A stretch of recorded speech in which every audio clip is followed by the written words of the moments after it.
ሰላም ጤና ይስጥልን ክቡራትና ክቡራን አድማጭ ተመልካቾቻችን ከኢትዮ ኒውስ 24 የዜና ሰዓታችንን ጠብቀን ተገኝተናል። በቆይታችን አጫጭር ዝርዝርና ሆናዊ ዜናዎችን ተሰማላችሁ። በቅድሚያም አበይት ዜና ርዕሰ ጉዳዮችን እናስደምጣችሁ።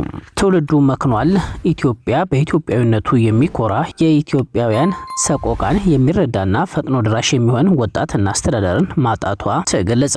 የወጣቱ ኃይል በምዕራቡ ዓለም የኳስ ስሜት ተውጦ ስለ ሀገሩ እንዳይረዳ ሆኗል ሲባል በየቀኑ በሀገሪቱ ያለቁላሉ ዜጎች አንዳች እንባና ተጋድሎ ሲያደርግ መመልከት አለመቻሉ የሀገሪቱን የወደፊት ዕጣ ፈተና ውስጥ የከተተ ስለመሆኑም ተገልጿል። ከዚሁ ጋር በተያያዘ የኬላ ጥበቃ ሚሊሻዎች በየቀኑ ለፍቶ አዳሪ ወጣቶችን ሕይወት እየነጠቁ ቀጥለዋል ሲባል በሚዛን አማን ኬላ ጥበቃዎች አንድ አሽከርካሪን ደብድበው ሕይወቱ እንዲያልፍ አድርገውታል። ለኳስ ያለቀሱት ወጣቶች ለወጣቱ ሞት ፍትህ ግን በር ላይ አልተገኙም ሲሉ ምንጮች ትዝብታቸውን አጋርተዋል። በጉዳዩ ላይ ዝርዝር መረጃን አዘጋጅተናል፣ ተሰሙታላችሁ።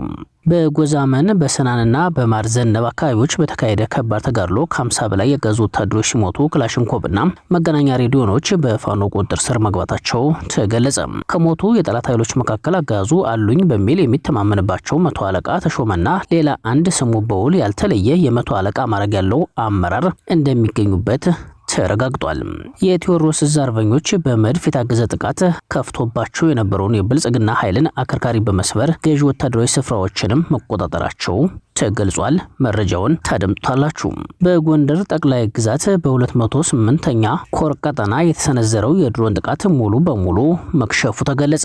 አጋዙ ከዳባት ወደ አጅሬ በሚወስደው መንገድ ላይ 13 ተብሎ በሚጠራው ስፍራ የድሮን ጥቃት ሙከራ አድርጓል። አጋዙ በከፍተኛ የውጭ ምንዛሬና በውድ ዶላር ከተባበሩት አረብ ኤሚሬቶች ካስመጣቸው የጦር መሳሪያዎች መካከል አንዱን በመጠቀም የኮሩን አመራሮችና አባላት ታርጌት በማድረግ ጥቃቱን ቢሰነዝርም የጠላት እቅድ ሙሉ በሙሉ መክሸፉ ተረጋግጧል። ሌላኛው በዝርዝር የምንነግራችሁ የግንባር መረጃችን ነው። የበረኛው ቀስተ ደመና ሻለቃ በጠላት ላይ ድልን ተቀዳጀ። የበረኛው ቀስተ ደመና ሻለቃ ከጠላት ጋር ሁለንተናዊ ተጋድሎ በማድረግ በርካታ አንጸባራቂ ድሎችን ሲያስመዘግብ ቆይቷል፣ እያስመዘግበም ይገኛል ሲባል በረኞቹ ማርዘነብ ከተማ በመግባትና መብረቃዊ ጥቃት በመፈጸም በጠላት ላይ ድልን ተቀዳጅተዋል። አድማጭ ተመልካቾቻችን እነዚህንና ሌሎች መረጃዎችንም እያደመጣችሁ አብራችሁን ቆዩ። አብራችሁን ስትቆዩ የዩቲዩብ ቻናላችን ሰብስክራይብ ማድረጋችሁን እንዳትዘነጉ ልናሳስባችሁ ወደድን። ወደ ዝርዝር ዘገባዎቹ አለፍን።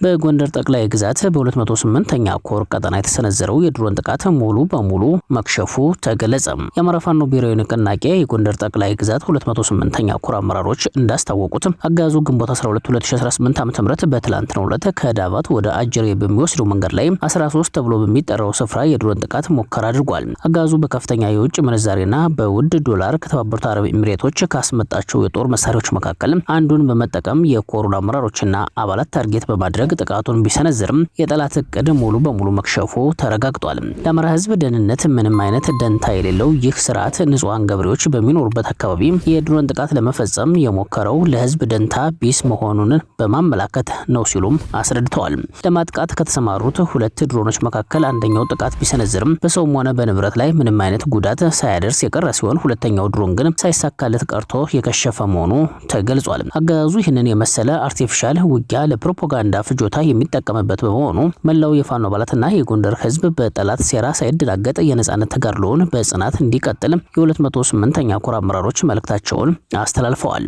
በጎጃም ቀጠና በጎዛመን በሰናንና በማርዘነብ አካባቢዎች በተካሄደ ከባድ ተጋድሎ ከ50 በላይ አጋዙ ወታደሮች ሲሞቱ ከነዚህ መካከል አጋዙ አሉኝ በሚል የሚተማመንባቸው ወታደራዊ አመራሮች እንደሚገኙበት ተገልጿል። በተጋድሎ ከመገናኛ ሬዲዮኖች ጀምሮ ሌሎች በርካታ ክላሽንኮቭ እና ወታደራዊ ቁሳቁሶችን በፋኖ ቁጥጥር ስር መዋል ስለመቻሉም ተገልጿል። 206ኛ ኮር በተለያዩ አውደ ውጊያዎች የጠላትን አከርካሪ በመስበር ድል መቀዳጀቱን እንደቀጠለ ሲገልጽ የአማራ ፋኖ ብሔራዊ ንቅናቄ ቴዎድሮስ ዕዝ 206ኛ ኮር አርበኞች በመድፍ የታገዘ ውጊያ የከፈተባቸውን የጠላትን ኃይል በመከላከልና መልሶ ማጥቃት እርምጃ ብርቱ የሆነ የእጅ ለእጅ ማጥቃት በመክፈት ድል እየተቀዳጁ እንደሚገኙም ተገልጿል። የኮሩ አርበኞች ከትላንት በፊት ግንቦት 11 ጀምሮ እስከ ምሽት ድረስ በጎዛመንና በሰናን ደብረ ዘይት አካባቢዎች ብርቱ ተጋድሎ በማድረግ የጠላትን ኃይል ሃይቀጡ ቅጣት ቀጥተውታል። በትናንትናው ዕለት ደግሞ የኮሩ 14ኛ ክፍለ ጦር ቀስተ ደመና ሬጂመንት የተውጣጡ ኃይሎች በማርዘነብ አካባቢ የመሸገውን የጠላት ኃይል ከማልዳ ጀምሮ ባደረጉት ተጋድሎ አከርካሪውን ሰብረው አንጸባራቂ ድልን ተቀዳጅተዋል። በዚህ ተጋድሎ ከ50 በላይ የጠላት ኃይል እስከ ወዲያኛው ሲሸኝ ከነዚህ መካከል 100 አለቃ ተሾመና ሌላ ስሙ በውል ያልተለየ 100 አለቃ ማዕረግ ያላቸው አመራሮች እንደሚገኙበት ተረጋግጧል። አጋዙ እነዚህን አመራሮች አሉኝ በሚል ሲተማመንባቸው እንደነበረም ነው የተመላከተው። በተጋድሎ 9 ክላሽ መሳሪያ፣ 4 መገናኛ ሬዲዮ፣ ወታደራዊ ቦርሳና የወገብ ትጥቆች በፋኖ ቁጥጥር ስር ውለዋል። የክላሽ ጥይቶች ብሬን ሸንሸል ከነሙሉ ጥይቶቹ እንዲሁ በፋኖ ገቢ ስለመደረጉ ነው የተገለጸው። በተያያዘም የበረሃኛው ቀስተ ደመና ሻለቃ በጠላት ላይ ድልን የተቀዳጀ ሲሆን የበረሃኛው ቀስተ ደመና ሻለቃ ከጠላት ጋር ሁለንተናዊ ተጋድሎ በማድረግ በርካታ አንጸባራቂ ድሎችን ሲያስመዘግብ መቆየቱም ተጠቁሟል። ያስመዘግበም ይገኛል ሲባል ትላንት በረሃኞቹ ማርዘነብ ከተማ በመግባትና መብረቃዊ ጥቃት በመፈጸም በጠላት ላይ ድልን ሲቀዳጁ ውጊያው ከሌሊቱ 11:30 የተጀመረ ሲሆን በፋኖ በኩል ከፍተኛ የሆነ የውጊያ ጥበብና ወታደራዊ አሰላለፍ ብልጫ የታየበት ነበር ሲባል ወታደራዊ አመራሮችን ጨምሮ በርካታ ሰራዊት የሞተበት፣ መሳሪያዎች፣ ተተኳሾችና ወታደራዊ ቁሳቁሶች የተማረኩበት ውጊያ እንደነበረም ተጠቁሟል። በውጊያው 8 የነፍስ ወከፍ ክላሽንኮቭ፣ 4 መገናኛ ሬዲዮ ከነ ቻርጀሩና ሪሲቨር ባትሪው፣ 100 አለቃ ተሾመ የተባለው የሻለቃዋ መሪ፣ 100 አለቃ ሽመልስ የተባለ አመራርና ሌሎችም 2 አዋጊዎች፣ በርካታ ቁጥር ያለው ካዝና፣ የእጅ ቦምቦች፣ ወታደራዊ ሻንጣዎች፣ የክላሽና የብሬን ተተኳሾች፣ የብሬን ሸንሸል ሲማረክ ከ50 በላይ የጠላት ኃይል እስከ ወዲያኛው ተሸኝቷል። በርካቶችም ቁስለኛ ሆነዋል። በተጨማሪም መኩንዳ አላማውና በላቸው ወርቅነህ የተባሉ 2 የብልጽግና አመራሮች ተማርከዋል ተብለዋል። በአሁኑ ሰዓትም ጠላት በከፍተኛ ሽብር ውስጥ ይገኛል ሲሉ ምንጮች ገልጸዋል።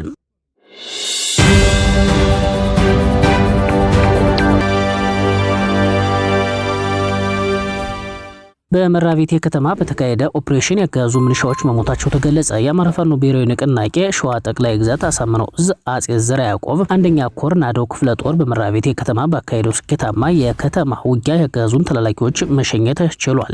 አናብስቶቹ ትላንት ምሽት 2 ሰዓት ላይ በመራቤቴ ዓለም ከተማ 01 ቀበሌ ማቆረት በተባለ አካባቢ ወጣቶችን በማዋከብ በዘረፋ ሲሰማሩ በነበሩ የስርዓቱ ምንሻዎች ላይ መብረቃዊ እርምጃ ወስደዋል የተባሉት በልዩ ኦፕሬሽን ቡድኑ በወሰደው ይህ ቁርጠኛ እርምጃ የስርዓቱ አገልጋይ ምንሻዎች ሞተዋል። 1 ክላሽንኮቭ ጠበንጃ በፋኖ እጅ የገባ ሲሆን ቁጥራቸው በውል ያልታወቁ ሌሎች አባላትም ክፉኛ መቁሰላቸው ተረጋግጧል። የፋኖ አባላት ኦፕሬሽኑን ምንም አይነት ጉዳት ሳይደርስባቸው በስኬት በማጠናቀቅ ወደ ጦር ሰፈራቸው የተመለሱ ሲሆን አጋዙ ከፍርሃት የተነሳ ከተማዋን በተኩስ ሲያናውጥ ማደሩን ምንጮች አረጋግጠዋል። በሌላ በኩል የብልጽግና ስርዓት በሸዋ ምንጃር ሸንኮራ ወረዳ አከለል ቀበሌ ቃቂቻ ቦካን ጫካ በተባለ ስፍራ ማህበረሰቡ ከ1989 ዓመተ ምህረት ጀምሮ በጥንቃቄ ሲጠብቀው የነበረውን ጥቅጥቅ ደን በኦሮሚያ ልዩ ኃይል አማካኝነት ግንቦት 11 ቀን 2018 ዓ.ም ከጠዋቱ 1:15 ላይ በእሳት እንዲቃጠል ስለማድረጉ ተገልጿል። እሳቱን ለማጥፋት የደረሱ የአካባቢው አማራና ኦሮሞ ነዋሪዎችን በስፍራው የነበሩ የኦሮሚያ ልዩ ኃይልና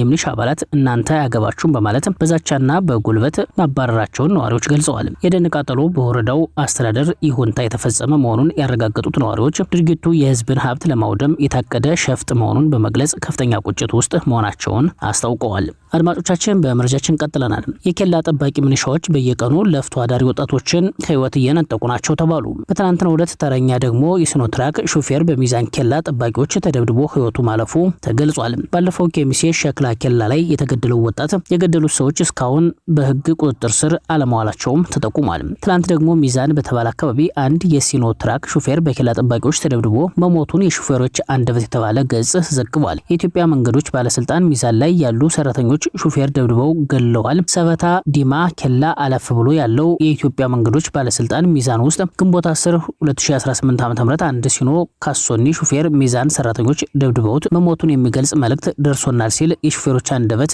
ገልጿል። ሚዛን ውስጥ የሚሰሩ ሙያተኞች ሚዛን ሰራተኞች የሚያደርጉትን አንጸባራቂ ልብስ ያደረጉ 2 ሰራተኞች ሊመዘን ሚዛን ውስጥ የገባን ሹፌር የደበደቡት ሲሆን ለሕክምና አቅራቢያ ወዳለ ዲማ ጤና ጣቢያ ቢወሰድም ካቅም በላይ ነው በማለት ወደ አለርት ሪፈር ተጽፎለት ቢሄድም ህይወቱ ሊያልፍ መቻሉን አስከሬኑ ወደ ጅማ ተጉዞ መግባቱን ድረገጹ ጨምሮ ዘግቧል። ሚዛን ሰራተኞች በሁሉም አካባቢ ያሉ ሙሰኞችና ጥጋበኞች ናቸው ያለው ድረገጹ ቀን ሙሉ ሲመዘብሩ የሚውሉ ያለ ጠባቂ እንደ ነጋዴ መሳቢያቸው ላይ ብራጭቀው ሙስናን ሲበሉ የሚውሉ ቢሆንም ጠያቂ የለም፣ ዛሬ ሹፌሮቹን ከመዝበር አልፈው ወደ መግደል ተሸጋግረዋል ሲል በዘገባው ጨምሯል። ከዚሁ ጋር በተያያዘም ለኳስ ያለቀሰ ትውልድ በየቦታው ለሚታገቱ ለሚሞቱና ለሚሞቱ ንጹሃን ማልቀስ ለምን ተሳነው? ከ22 ዓመታት በኋላ ዋንጫ በላ ተብሎ ከማልቀስ ይልቅ ያለ አግባብ በ22 ዓመቱ ለሚሞት ወጣት ቢለቀስ ዋጋ የትኛው ይበልጣል ሲሉ ምንጮች ሀሳባቸውን አካፍለዋል። እንዲህ ለኳስ ከጫፍ ጫፍ የዘመረና ያለቀሰ ትውልድ በየቦታው ለሚታገቱ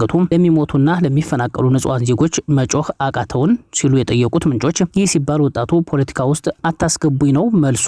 አትግደሉኝ፣ አታፈናቅሉኝ፣ አታግቱኝ፣ አታስርቡኝ፣ በሰላም ወጥቼ ልግባ ማለት እኮ ፖለቲካ አይደለም ሲሉ ጨምረው ገልጸዋል። ወገን አርሰናል ዋንጫ ከማንሳቱ ከሰዓታት በፊት በመቶዎች የሚቆጠሩ ንጹሃን ዜጎች፣ እናቶች፣ ህጻናቶች ታግተው ደብዛቸው ሲጠፋ አንድም ሚዲያም ሆነም ይህ ለአርሰናል ያለቀሰ ትውልድ ለኚህ ዜጎች እናቶችና ህጻናት ያለው ነገር የለም ሲሉ ትዝብታቸውን አስቀምጠዋል። እኛም እንላለን በማለት በየቀኑ ለሚሞተው፣ ለሚፈናቀለው፣ ለሚራበው፣ ለሚጠማው፣ ለሚታገተው ህዝባችን ጠብ የማይል እንባ ለአርሰናል ድል እንዲህ ከህፃን እስከ አዋቂም ከተማሪ እስከ አርቲስት ከቀበሌ ሊቀመንበር እስከ ሚኒስተር ከፖለቲከኛ እስከ ሃይማኖተኛ በእንባ ሲታጠብ ማየት እመኑኝ እንደ ህዝብ ወርደናል፣ ቀባሪ ጠፍቶ ነው እንጂ የቁም ሞት ሞተናል ሲሉ ሀሳባቸውን አጋርተዋል።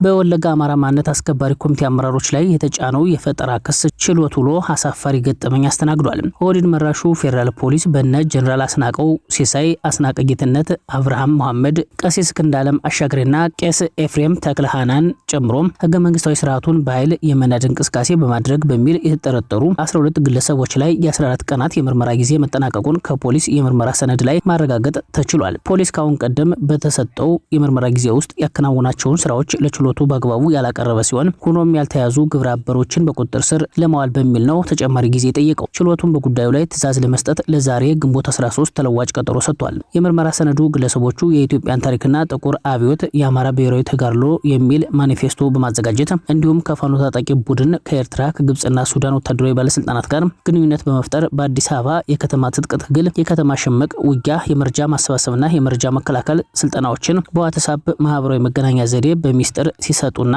ሲያስተላልፉ እንደነበር በፈጠራ በተደረሰው ዶክመንቱ ላይ አስረድቷል። አድማጭ ተመልካቾቻችን ለሰዓቱ የዘጋጁት መረጃዎች እነዚህ ነበሩ። አብራችሁን ስለቆያችሁ ላቅ ያለ ምስጋና አለን። በያላችሁበት ሰናይ ጊዜ ይሆንላችሁ። በሰላም ዋሉ። ጤና ይስጥልን።